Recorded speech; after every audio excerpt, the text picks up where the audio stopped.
퇴사하고서 가장 처음에 느낀 게 내 신뢰는 나한테서 나오지 않았구나. 남이 정해준 인생을 살고 있더라고요, 회사 생활 자체는. 결국 55살이 됐을 때 퇴사를 하게 되면 또 다른 시작을 할 수 있는 에너지가 남아있을까. 가장 크게 말렸던 분은 저희 어머니. 어머니요? 네, 공간이 있으면 이 공간이 필요한 사람한테 맞게끔 변형시켜서 빌려주는 공간 임대 사업이 저한테는 가장 맞았던 것 같아요. 퇴사 설계소. 네, 안녕하세요, 여러분. 오늘은 많은 직장인분들이 한 번쯤은 궁금해하지만 쉽게 실행하지 못하는 이야기를 해보려고 합니다. 직장을 떠난다는 것. 사실 유튜브에서는 퇴사 후 성공한 이야기만 많이 보이지만 그 과정에서 어떤 고민이 있었고 어떤 현실을 마주했는지는 잘 보이지 않는 경우가 많거든요. 그래서 오늘은 실제로 직장인의 삶을 내려놓고 자신만의 길을 만들어가고 계신 동공부님을 모셨습니다. 동공부님 반갑습니다. 네, 반갑습니다. 네, 아무튼 이렇게 누추한 자리에 와주셔서 대단히 감사드립니다. 간단히 자기소개 한번 부탁드리겠습니다. 우선 한 19년 다닌 회사를 퇴사를 하고 현재 단기임대 사업하고 청소사업 그리고 강의를 하면서 지금 퇴직 생활을 하고 있는 돈공부라고 합니다. 돈공부 채널도 운영하고 있고요. 일단 바로 첫 번째 질문을 한번 가볼게요. 네. 아무래도 많은 분들이 퇴사를 고민하지만 실행까지는 사실 가기가 어렵잖아요. 맞아요. 네. 그런데 어느 순간에 드디어 회사를 나와야 되겠다라는 생각을 하신 그 사건이 있을까요? 네, 뭐 특별한 사건이 있다기보다는 지난번에도 제 채널에서 말씀을 드렸긴 했지만 저희 팀장님을 보고서 좀 결심을 하게 된 계기가 있었거든요. 예. 원래는 이제 저는 가족하고 시간을 보내는 걸 가장 우선시 하는 사람이었어요. 회사를 다닐 때도. 그런데 이제 저희 팀장님도 어느 정도 연세가 있으시고 이제 회사를 그만둘 때쯤 되다 보니까 다시 입사를 위한 준비를 하고 계시더라고요. 이제 제 입장에서는 좀 충격을 먹었어요. 왜냐면 이제 회사 생활도 굉장히 착실하게 잘 하셨고 아무런 탈 없이 회사 생활을 하셨는데 퇴사 한 2년 전부터 본인 책상에서 자격증 공부를 계속 꾸준히 하고 계시더라고요. 55살 되기 전에 회사를 그만두기 전에 다시 또 다른 회사를 준비를 하는 걸 보고서 좀 충격을 먹어서 회사를 좀 나와야겠다. 출근을 하게 되면 이제 출근 시간도 회사가 결정하고 그리고 내가 쉬고 싶어도 허락받아야지만 휴가를 쓸 수 있고 그리고 연봉도 결정되어 있는 연봉을 받아야 되고 계속 남으로부터 평가를 받거나 남이 정해준 인생을 살고 있더라고요, 회사 생활 자체는. 그래서 그거를 좀 주도적으로 좀 바꿔야겠다. 그리고 결국 55살이 됐을 때 퇴사를 하게 되면 또 다른 시작을 할 수 있는 에너지가 남아있을까. 그게 그때 당시는 내 에너지가 남지 않았을 것 같은 느낌이 들더라고요. 그래서 좀 에너지가 남아있을 때 다른 일을 할 수 있을 열정이 좀 있을 때 좀 준비를 해야겠다라는 생각을 갖게 됐었습니다. 남이 정해준 삶 정말 너무 공감이 되는 말이어서 절로 고개를 끄덕이게 되는데 사실 그런 생각을 저도 이야기를 해보면은 하는 동료들이 요새는 있더라고요. 내가 지금 여기서 뭘 하는 건지 내 하루의 절반 이상을 지금 이 회사에서 쓰고 있는 거 알겠는데 그럼에도 불구하고 퇴사를 한다는 거는 수익이 없어지는 거잖아요. 회사에서 인하네. 그래서 두렵진 않으셨어요?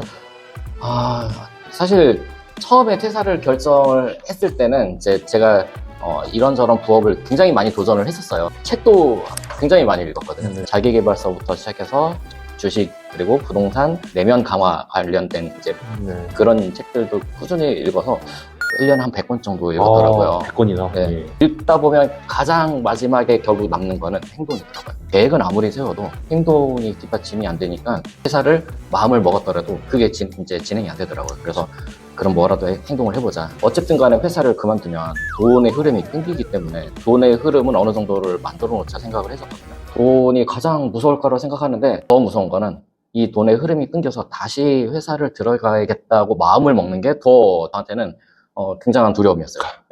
왜 이제 회사 생활에서 내 시간을 뺏기고 내 주도적인 삶을 뺏긴 삶을 계속 유지를 하는 게 싫어서 나왔는데 다시 돈이 문제가 생기면 회사를 다시 들어가야겠다라는 생각하는 것 자체가 되게 두려웠어요, 처음에는.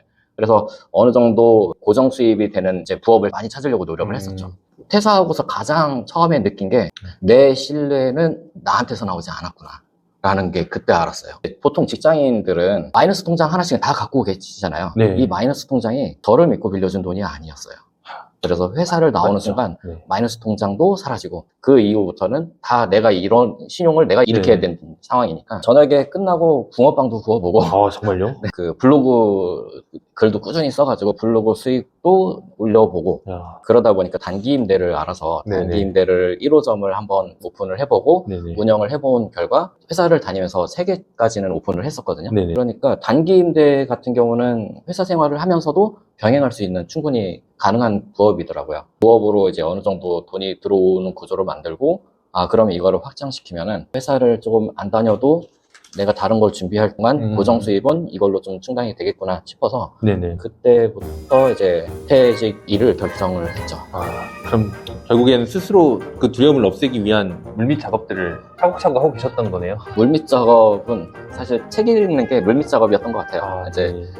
어쨌든 회사에서 다녀서 내가 얻을 수 있는 거는 돈, 그다음에 이제 이제 성취욕도 당연히 있겠지만 돈이 가장 목적이 크잖아요. 네네. 그래서 그러면 돈 문제만 해결되면 내 주도적인 삶을 살 수 있겠구나. 사실 회사를 나오더라도 당장 굶어 죽거나 그런 경우는 아니니까. 그렇게 준비를 하시고 이제 퇴사를 결정하셨을 텐데, 이제 방금까지 이야기하신 거는 이제 결국에는 본인 스스로의 이제 마음가짐인데, 과연 주변 반응은 어땠는지 궁금해요, 당시에. 우선 제일 가까웠던 친구, 동료들은 응원을 한 편이었고요. 이제 회사 동료들은 왜 그만두는지 이해를 전혀 못했어요. 왜냐면 그냥 이대로 가만 다녀도 업무 특성상 회사에서 잘릴 만한 그런 부서도 아니었고, 네네. 나름대로 성과도 잘 내고 있었고, 인정받아서 이제 정부 기관으로부터 표창도 받았고 그러니까 표창까지. 괜찮은 회사 생활을 하고 있는데 왜 나가냐, 나가서 사업하면 다 망한다 얘기가 굉장히 많았어요. 사업을 하시는 분들은 사업을 하라고 얘기하고, 네네. 주식 투자든 부동산 투자든 투자를 하신 분들은 투자를 하라고 말하고, 결국 누구 말을 듣느냐가 아니라 누구처럼 살고 싶은지를 결정하면 되겠더라고요. 저는 이제 좀 어느 정도 현금 흐름이 좀 자동화가 되면 네. 정말 하고 싶었던 버킷리스트 하나씩 채워가는 인생을 살아보고 싶었어요.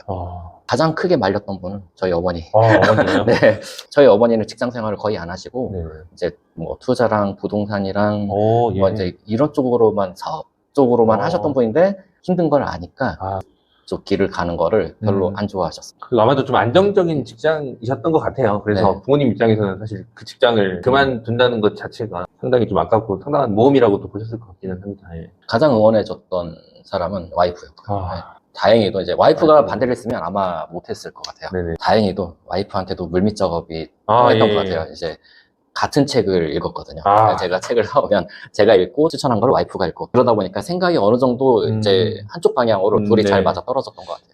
이거 보면 정말 마인드가 중요한 것 같아요. 맞아요. 사실 똑같은 시간에 똑같은 삶을 살더라도 어떤 마음을 가지고 있느냐에 따라서 이렇게 달라지는 게, 저 또 하나 공감이 되는 게, 아까 친구 두 부류 말씀해 주셨잖아요. 네. 저도 제가 하고 있는 것들에 대해서 되게 많이 공유하는 친구가 있고, 옛날에 학교 다닐 때 친했었는데 이런 이야기를 안 하는 친구가 있는데, 이 전자의 친구들은 제가 하고 있는 것들을 되게 응원을 해주더라고요. 현재의 상황을 알고 있으니. 근데 이 후자의 친구들은 왜 좋은 회사 놔두고 다른 생각을 하냐라고 하기도 하고, 그런 히스토리 자체를 모르니까 그렇게 하는 경우들이 많은데, 공감이 돼가지고 저도 말씀 한번 드려봤습니다. 그렇게 결심을 하고 이 아내분의 응원을 얻고 퇴사를 하셨는데, 하시고 나시니까 좀 어땠어요? 진짜 그 상상했던 대로였는지. 사실 회사에 있을 때보다 일은 더 많이 하는 것 같아요.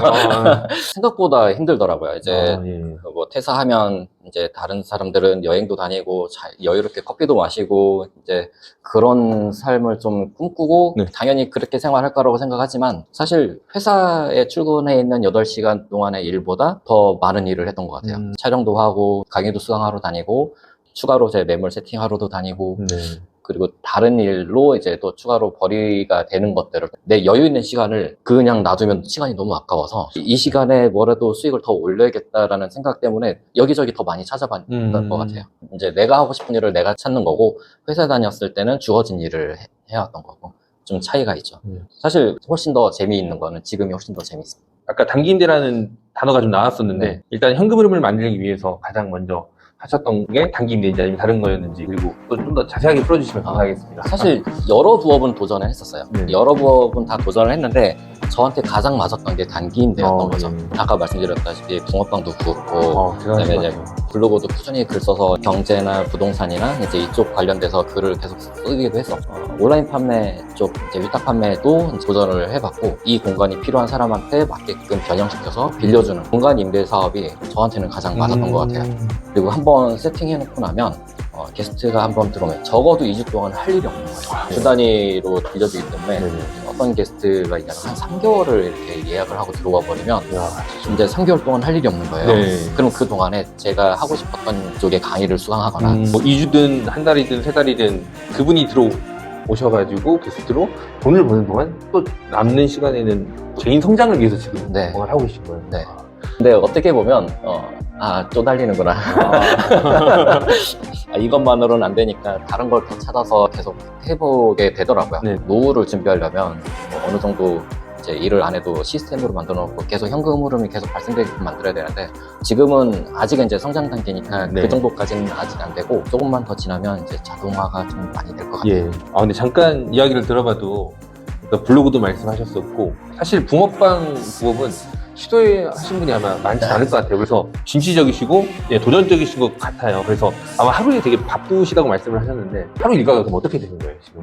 우선 주 단위로 설명을 드리면 네네. 우선 아침에 이제 일어나면 회사 다니던 경험 삼아서 지금은 이제 초등학교, 중학교, 그다음에 성인반에 관련된 환경 강의를 하러 다니고 있거든요. 그래서 강의 준비를 하고 이제 강의가 있는 날은 학교에 찾아가서 강의를 하고 오고요. 강의가 없는 날은 조그맣게 청소 사업도 진행하고 있어서 사무실 가서 청소 일정 보고 예. 청소 일정에 따라서 팀장님 배분하고 그런 업무를 보고 난 다음엔 단기 임대 일정 보고 입퇴실 관리를 하고 게스트 대응하고 예. 이제 퇴실 청소 여사님 이제 일정 맞춰드리고 예. 이런 것들을 지금 하고 있고 나머지 시간에는 지금도 좀 책을 조금 읽는 편이에요. 거의 한 1년에 몇 번 정도나 읽으시죠? 예전에 좀 본격적으로 읽었을 때 한 1년에 100번 정도 읽었고 지금은 일주일에 한 권 정도.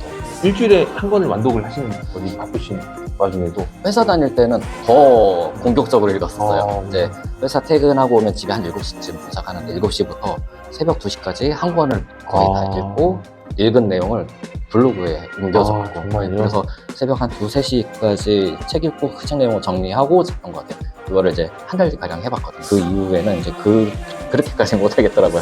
일단 단기 임대 부분은 수익 구조랑 이런 거 궁금해 하시는 분들이 있을 것 같아서 네. 뒤에서 한번 좀 여쭤보도록 네. 하고 그러면 그냥 딱 하나만 꼬집어서 네. 퇴사 전하고 지금 퇴사한 후 가장 크게 달라진 한 가지를 꼽자면 뭐가 있을까요? 시간이요. 시간.